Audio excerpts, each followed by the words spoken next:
Good afternoon. It is November 2nd, 2022.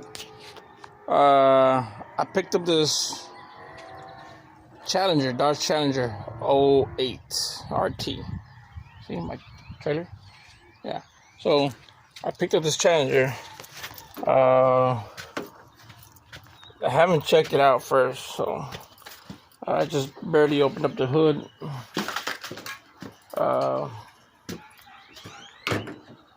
The dipstick thing was broken, so I went ahead and I put a screw in it.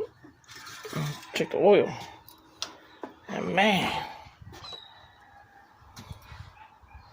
I don't know if you can see this, but well, you probably can't see it, but this thing here, let me get a light. Maybe you can see it there. It is milky. So it is milky, meaning that there's probably a blown head gasket, cracked head, not crackhead, a bad engine oil cooler. I don't know. I haven't really checked it out. So we're gonna slap a battery on this RT Challenger. See, Hemi, 5.7 liter. We're gonna go ahead and do all that. Oh yeah, I got that engine to go into this yacht, so I still gotta do that. It was supposed to go in today, but the batteries, they go like right in this one spot right here.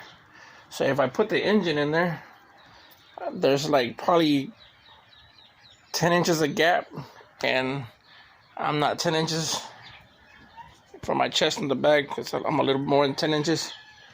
So I don't fit, even though my arms are long. It's kind of hard. So I'm going to wait. I took the batteries out to O'Reilly's. Hopefully they're charging. Hopefully they charge. Yeah, they do hold some charge and badass. I'll put the batteries in there first, and then put the engine in there next at the end.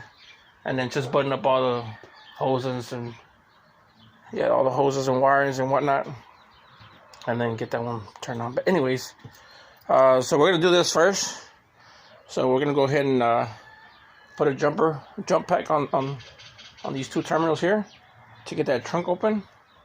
Once we get that trunk open, maybe there's a battery there. If not, there's a battery on the very end of my winch or the trailer car hauler.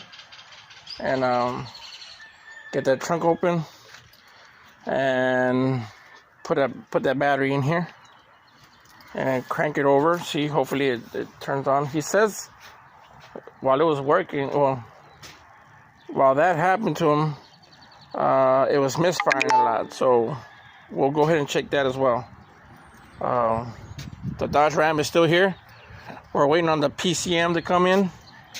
Once that PCM comes in, we're going to get that PCM programmed, and that should fix our cylinder 8 misfire, insufficient ionization on coil H or F, something like that. Anyways, but yeah, we'll go ahead and do that, and be right back.